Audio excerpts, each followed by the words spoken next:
I will never forget walking downtown and seeing this store. Superdry is one of those stores that blended distinctive cultures into a casual wear brand.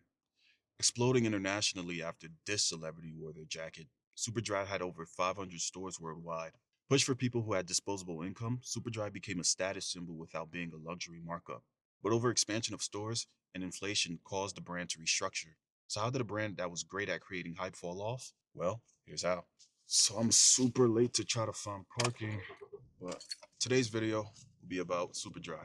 Here we go. The common misconception is that Superdry is a Japanese brand, but it actually originated from the UK. Founded by two people who were inspired by Japanese style, they decided to fuse this look with the vintage design of Americana in Britain. And like that, Superdry was born.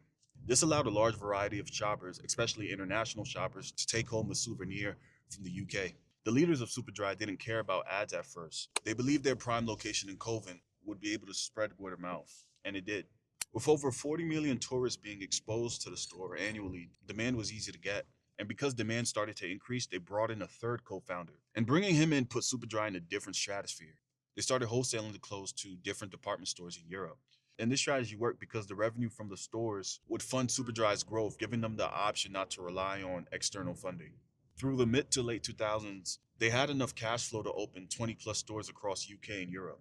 They held a tight ship and not having any problems other than strain from suppliers due to increased demand. But their big break came when football and fashion legend David Beckham unintentionally wore one of their jackets. The Brad jacket was a hit.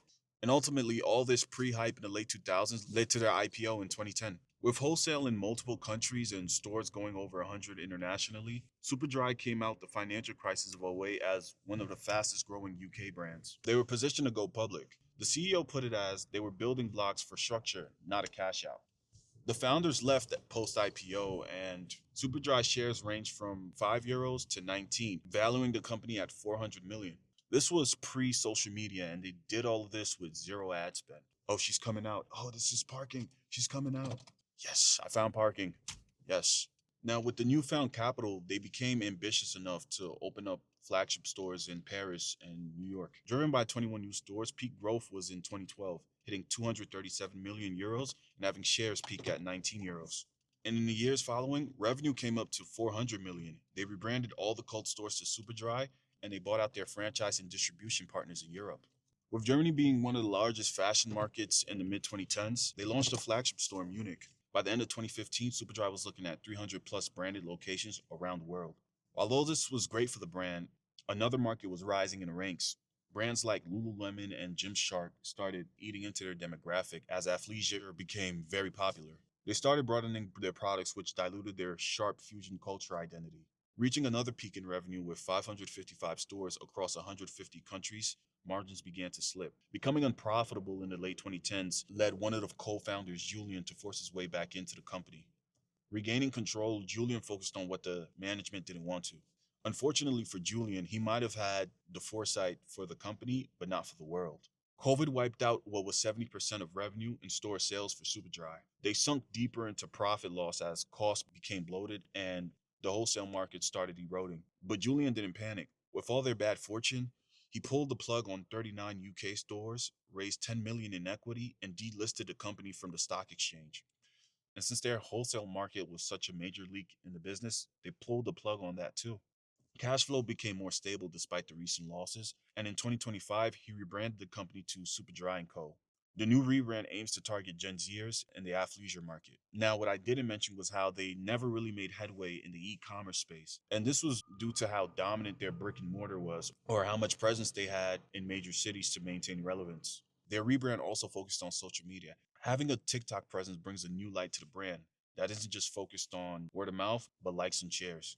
There's many reasons why the company started dying: overexpansion, adaptability, branding, external factors, and even natural events. But I think all this was at cost from them just being overly ambitious. You can see each phase of the business and how it grew through the years. They were always on time in terms of market position, but being well positioned led to them being pompous and spreading too thick. A more simplified operation is what the business is now. But if they focused on that back then, it might have made all the difference. One of my favorite podcasts called Founders always mentions how founders are the key to the company's soul.